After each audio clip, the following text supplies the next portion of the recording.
Bueno, pues para empezar creo que es importante recalcar que hoy vivimos bajo un bombardeo informativo bastante importante, creo que se puede ver por todas partes y lo cierto es que se podría buscar las ventajas de este elemento, pero esta investigación va a tratar principalmente de los inconvenientes y de cuáles pueden ser las consecuencias últimas.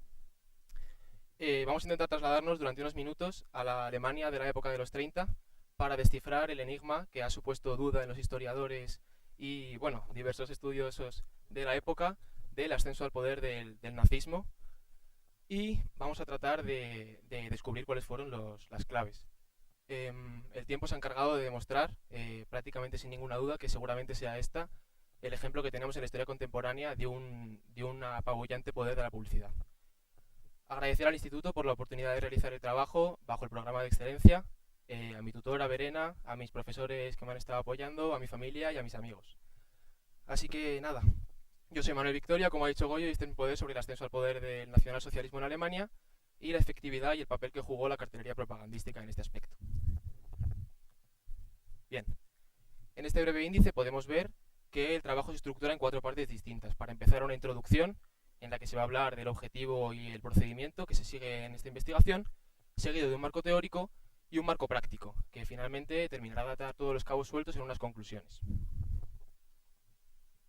Bien, los objetivos de esta investigación son, como ya he explicado, pero muy por encima, extraer una serie de elementos de la cartelería nazi y tratar de extrapolarlos a la publicidad actual, de manera que podemos analizar si estos elementos son determinantes hoy en día, con la psicología actual social, de generar un apoyo publicitario por la parte de la población.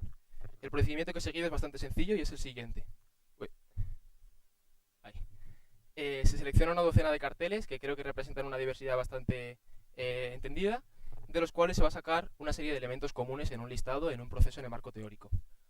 De aquí procede en el marco práctico a la creación de unos propios carteles mediante un programa de edición que traten de emular estas características comunes en los carteles nacionales socialistas en carteles de publicidad que poco tienen que ver con la milicia. Y de estos, mediante la realización de encuestas, podemos sacar una serie de conclusiones de si realmente estos elementos surten efecto hoy en día. Bien, pues comenzando por el marco teórico. Vale. Joder, macho. He distinguido 7 claves que creo que son las principales por la llegada, el ascenso al poder de Adolf Hitler en Alemania en la década de los 30, como ya he dicho. Son 7 y empezando por la primera sería la exaltación de la nación, una consolidación de la nación muy fuerte que probablemente viene dada después de los tratos que había sufrido Alemania, tanto económicos como militares, tras la Primera Guerra Mundial y el Tratado de Versalles de 1919. Es verdad que este era el caldo de cultivo perfecto para un nacionalismo exacerbado, un populismo, que también se utiliza en la siguiente clave, como podemos ver, que está bastante relacionada y es la definición de unas grandes enemistades.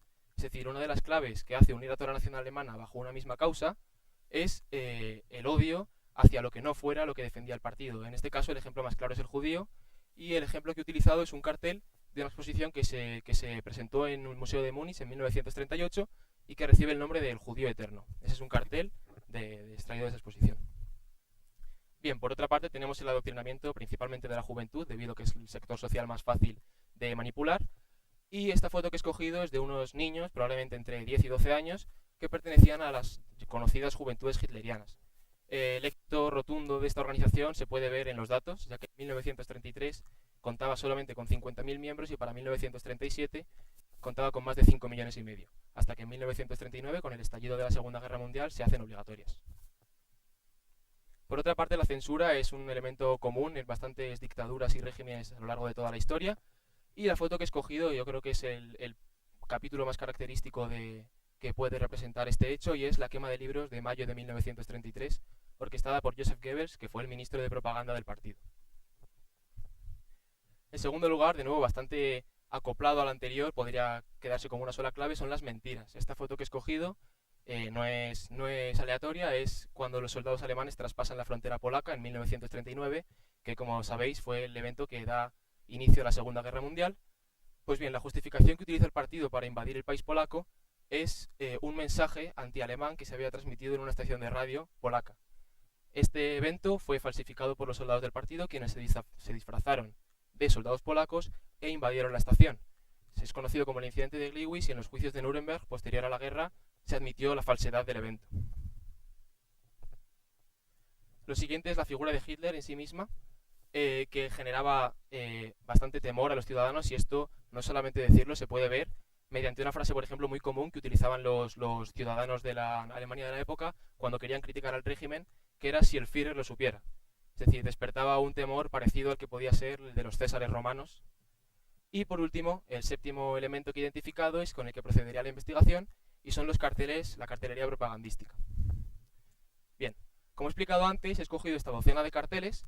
Creo que representan bastante bien la representación de lo que querían transmitir los alemanes de manera general, porque reducirlo a una docena sí que es verdad que es complicado, y de ellos trataré de extraer 3 elementos principales para luego la elaboración de los míos propios. En primer lugar, la representación del ciudadano alemán. En segundo lugar, la representación del judío, ciudadano alemán o extranjero. Y en tercer lugar, la tipografía y el color que se utiliza en los textos y carteles.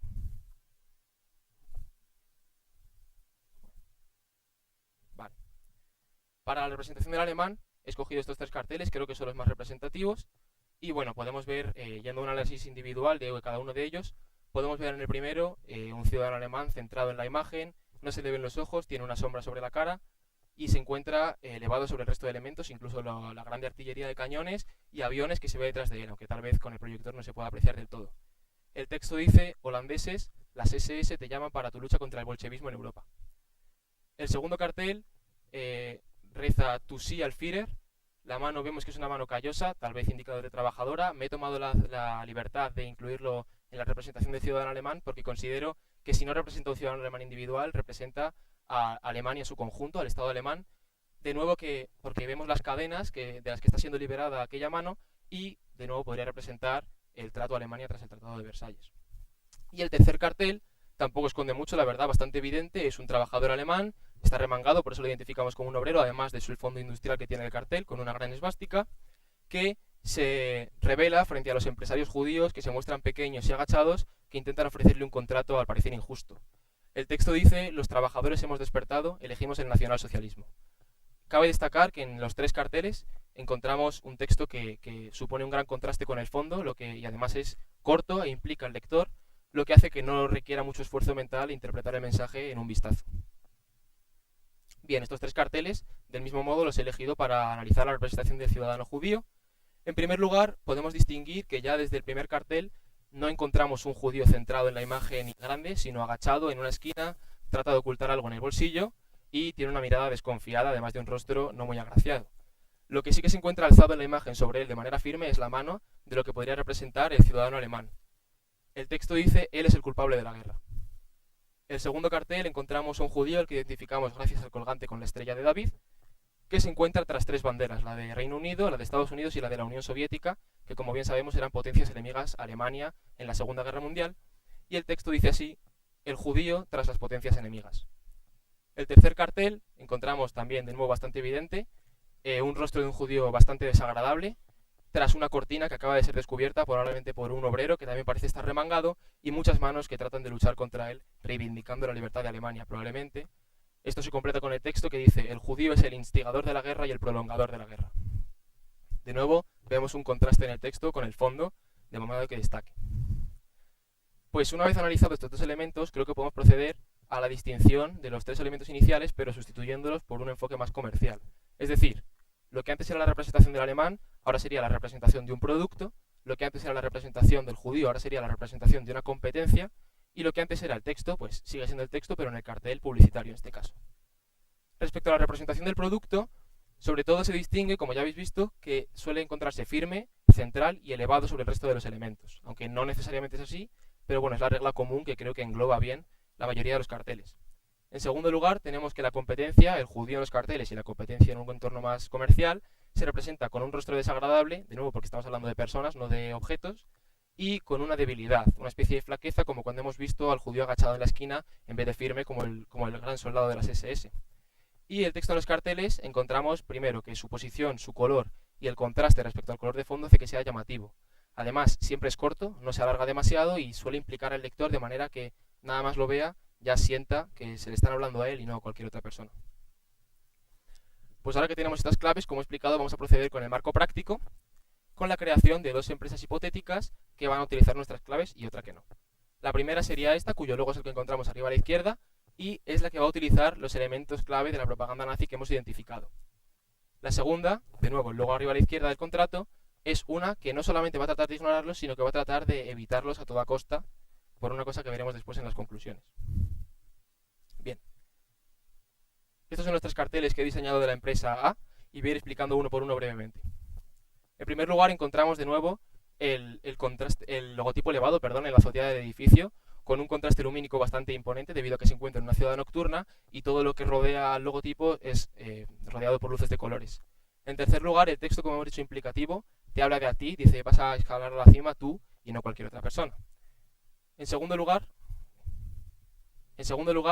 el cartel es bastante similar. Tenemos el logotipo elevado, colores cálidos que contrastan también con el fondo azul y un texto implicativo que dice tú nos haces grandes, de nuevo nada ambiguo, se entiende bastante bien, además con el tú muy centrado y grande. Y en tercer lugar encontramos un cartel de esta empresa, pero que no trata de hacerse publicidad a sí misma, sino de hacerle mala publicidad a la otra, y dice tú eres sus beneficios. Encontramos dos empresarios, de nuevo con la clave del rostro desagradable que hemos visto antes, intercambiando lo que es una persona que podría ser el lector. Vale, la creación de carteles de la empresa B, como hemos visto, va a tratar de repeler a toda costa los elementos de propaganda nazi. Entonces encontramos que sí que está el logotipo elevado, pero suficientemente pequeño como para que sea difícil encontrar a primera vista y tal vez haya que fijarse. En segundo lugar, el contraste es bastante pobre, encontramos una escala de marrones que no sale mucho de ahí y los elementos que intentamos que centren la atención no lo están realmente. Y en tercer lugar, el texto es completamente ambiguo, dice número 1, pero no le habla al lector de a ti, ni hace que te identifiques de ninguna manera. En segundo lugar, el cartel que encontramos, de nuevo, un texto ambiguo, no te habla de a ti, una escala de grises que hace que el contraste sea también muy pobre y un logotipo que quiere publicitarse pero que se encuentra debajo en la escala de posición del logotipo de la empresa a la que quiere denigrar. Es decir, utilizaría el efecto contrario de la propaganda nazi. Y en tercer lugar, el cartel, de nuevo, bastante simple, escala de grises, texto ambiguo, rostros desagradables, tanto como el que tiene el edificio como el que tiene el empresario que parece dirigir al edificio por el logo que encontramos en su chaqueta. Bien, pues en el marco práctico, para culminar, he procedido a la creación de una encuesta que, mediante dos preguntas, en primer lugar, una muy simple, si se escogería la empresa A o la B para contratar sus servicios, y en segundo lugar, cuál es el motivo. De esta manera, no solamente determinamos si una empresa ha sido más exitosa que la otra, sino también podemos averiguar, mediante la redacción de una breve respuesta, los motivos de esta elección y si realmente nuestras claves han sido descubiertas o son más subliminales de lo que parece. Bien, por los resultados de la encuesta se viene anunciando todo el proyecto. Estos serían los resultados de la empresa B y esto en proporción sería lo que ha escogido la gente a la empresa A, que utilizaba los elementos propagandísticos nacionalsocialistas. Estos son los porcentajes exactos, el 16,7 y el 83,3%. Y bueno, ha habido un amplio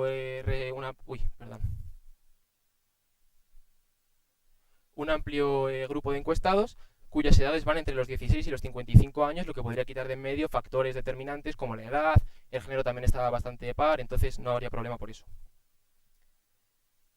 Bien, pues yendo por las conclusiones, como he anunciado antes, voy a hablar de que realmente estas claves no son nada del otro mundo, no distan de lo normal que podemos ver publicitariamente hoy. Es decir, yo esperaba cuando iba a hacer el proyecto unas claves mucho más complejas, un elemento subliminal secreto, y la verdad es que no lo es. Esto determina más bien, más que un alivio, es peligroso porque podríamos estar, y seguramente estemos, en gran medida, expuestos a estos elementos publicitarios y otros mucho más complejos que se habrán descubierto con el tiempo en diversas campañas. Entonces yo querría hacer una especie de llamamiento a la coherencia, al pensamiento crítico, al contraste informativo y nada, ese sería mi proyecto. Espero que os haya gustado y quiero dejar una cita final que creo que representa bien lo que he dicho, y que reza así, es de Richard Dawkins y dice: no adoctrine a sus hijos, enséñales cómo pensar por sí mismos, cómo evaluar la evidencia y cómo estar en desacuerdo con usted. Muchas gracias.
A ver, las primeras claves, como ya he dicho, es decir, está el trabajo de que requiere tiempo dibujar el cartel para que tenga cierta calidad.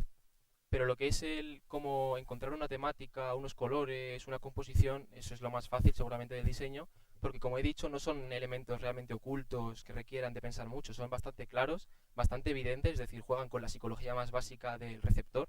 Entonces yo creo que ha sido bastante más complicado realizar los que intentan repeler estos elementos por el hecho de que va totalmente contra la intuición. Es decir, lo que pensarías que es buena publicidad no lo puedes utilizar y tienes más bien que utilizar cosas que sabes de antemano que no van a funcionar. Por lo que he dicho de que realmente no es que Goebbels, que era el ministro de propaganda, fuera, se dice mucho que es un genio de la propaganda, un maestro y realmente era una persona que sabía aplicar la psicología más básica respecto a los colores y el posicionamiento, igual que lo hacían los grandes pintores en las composiciones de los cuadros y conseguían llamar la atención del lector, del receptor, perdón.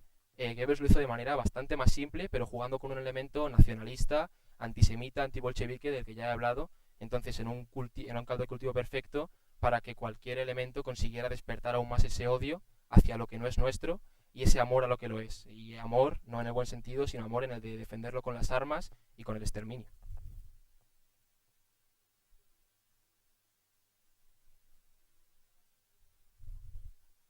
Ujú,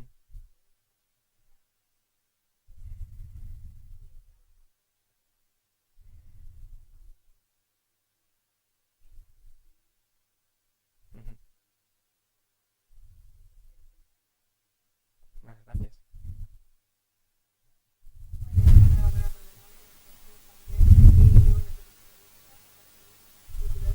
Ujú,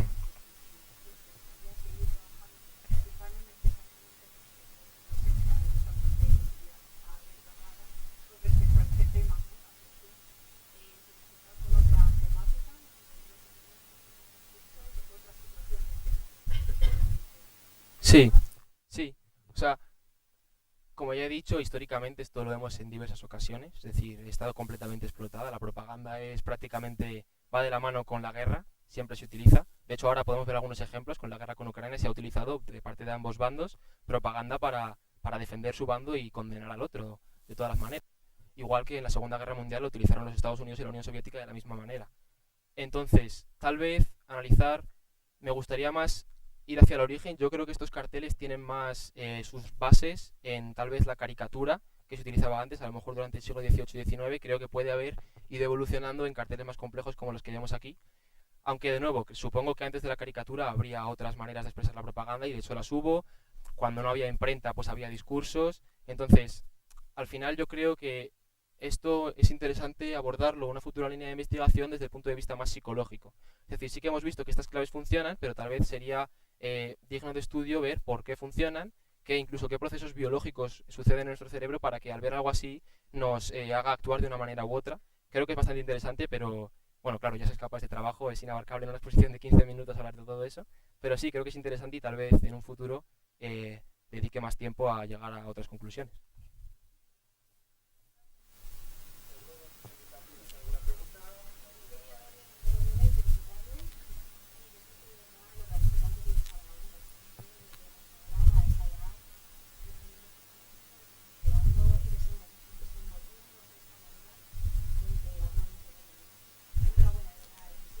Muchas gracias, gracias.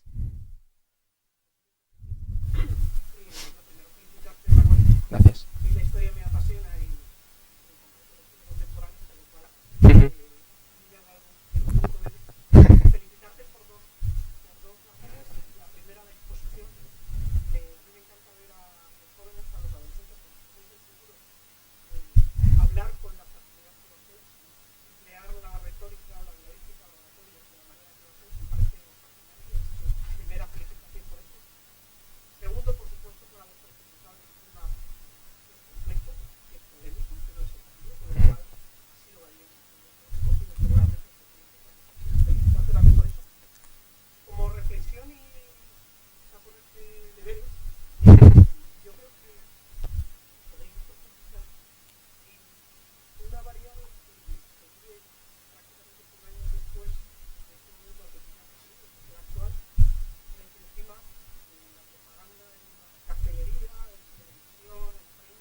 Gracias. Y respecto a lo que has dicho de que en la actualidad estamos más expuestos, pues, totalmente de acuerdo. Es decir, es cierto, es palpable.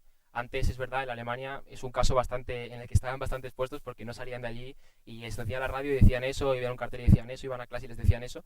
Pero hoy en día, opcionalmente, o sea, no vamos a una clase y nos explican, sino que opcionalmente podemos sacar un móvil y es verdad que nos pueden venir opiniones de diversas fuentes. Pero si una opinión nos gusta más que otra, vamos a tender a buscar más y tendemos a fiarnos de cosas que no tienen por qué ser fiables. Es decir, no sabemos qué porcentaje de lo que vemos es verdad y qué porcentaje no lo es. Y creo que es bastante sensato plantear si realmente lo que defiendes con cuerpo y alma, porque es tu ideología o tu pensamiento, está basado en bases ciertas que pueden ser comprobables o que al menos van acorde a algo que tiene pinta de que es real. Entonces, respecto a eso, completamente, es decir, de hecho, por eso esta última reflexión, hay que tener en cuenta de que, o sea, hay un dicho que dice que de lo que ves créete la mitad y de lo que no ves no te creas nada. Entonces, porque veamos algo no tiene por qué ser verdad y no solamente hay que hacer esa actividad de tal vez lo sea y tal vez no, sino que hay que activamente juzgar, criticar, contrastar, hablar con gente que sabe más, leer de gente que sabe más y después sacar conclusiones para tal vez enseñar a otra persona que no sabe. Entonces creo que esa es la enseñanza fundamental de este trabajo más allá del análisis histórico. Y bueno. Gracias.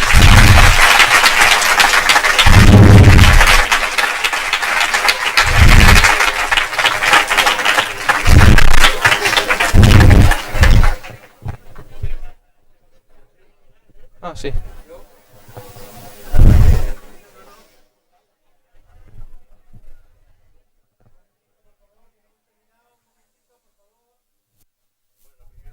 Darte la enhorabuena Gracias. porque me parece que el trabajo ha sido espectacular. La exposición ha estado a la altura del trabajo y como mucho, darle una auditoría y una parte de conocidos. A vuestra edad no es nada fácil, no lo es a la nuestra, con más experiencia, alguna me parece algo increíble. Y quería hacerte una pregunta, es sencillo, Sí. ¿vale? Si hay, me voy a llevar un poco más al lado del marketing, ¿vale? Ya comentamos hoy en día, para salir un poco del tema de la política. A la hora de analizar los carteles que hace tu proyecto, de repente te ha venido la imagen a la cabeza de algún tipo de cartelería o publicidad que tengáis hoy los jóvenes de vosotros. Hombre, claro, tal vez no una concreta, pero sí que es cierto que, por ejemplo, en redes sociales, que entiendo que todos tenemos, no es una cartelería como tal, pero son, por ejemplo, en Instagram, suele ser que cada 3 publicaciones que bajas, una es un anuncio de una empresa que ha pagado porque se anuncie en esa página. Entonces, de nuevo, de manera probablemente más compleja que la que hemos visto en la exposición, las empresas, porque han pasado 90 años, las empresas seguramente han desarrollado claves publicitarias más complejas que se nos muestran constantemente, seguramente con mucha más frecuencia que con la que un alemán vería una cartelería antisemita, por ejemplo. Es decir, si tú utilizas Instagram media hora al día, que es un tiempo relativamente bajo comparado con lo que se suele utilizar, tal vez ves 150 anuncios de empresas interesadas en que compre su producto. Y no solo eso, sino que Instagram en sí misma utiliza diseñadores, en Silicon Valley tiene diseñadores específicamente contratados para que el color de la aplicación, el diseño, psicológicamente te incite a entrar en la aplicación y no dejarlo. Es decir, esos son los problemas que tenemos de la adicción a las redes sociales, que parece muy comentario de persona mayor y tal, pero es algo completamente cierto y de hecho comprobable experimentalmente.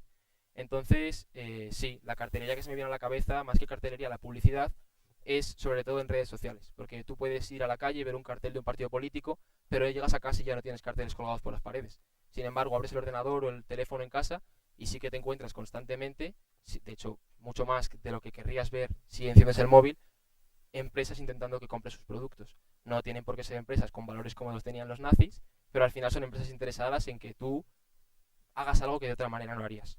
Entonces, pues de nuevo, recalcar, creo que la conclusión es tajante, es eso. Hay mucha publicidad, he dicho en Instagram, en este caso la política, sigue habiendo política, pero tal vez menos impulsada que en esa época, es difícil impulsarla igual. Y nada, tener cuidado, no darse cuenta de los puestos que estamos y ojo crítico, cuidado, medida con el tiempo que estamos y ya está. Eso es todo, la verdad, no es mucho más complejo.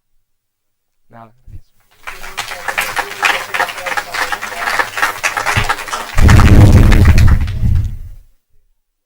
Sí.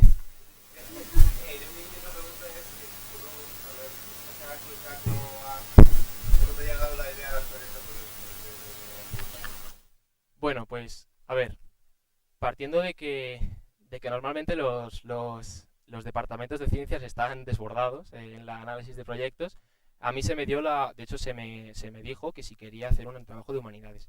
Y yo es verdad que sí que estoy en el bachillerato de ciencias y quiero estudiar una carrera científica, pero a mí la historia me gusta la historia, me interesa la política, me interesa básicamente lo que se junta en este trabajo.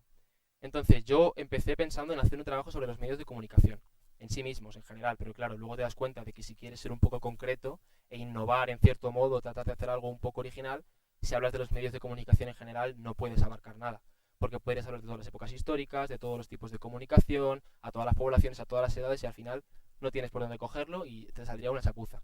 Entonces fui un poco calibrando lo que quería ir haciendo, luego llegué a siglo XX, propaganda militar, al principio quería hacerlo de Unión Soviética, fascismo italiano y la Alemania nazi. Pero creo que el ejemplo más famoso, quizá más impactante, es el de la Alemania nazi. Y bueno, he conseguido abarcarlo de cierta manera. La verdad que durante el trabajo no tenía claro desde un principio cómo quería terminarlo. Yo empecé a hacer el desarrollo teórico antes de saber qué quería hacer. No sabía ni qué quería hablar de los carteles en general, pero luego, con el paso de los meses, vas trabajando, te informas, te lees un libro, ves un vídeo, lees un artículo y al final vas ciñéndote a lo que crees que es más abarcable e interesante y pues nada, ese sería el trabajo, la verdad no estaba planeado desde el principio, pero ha salido naturalmente así.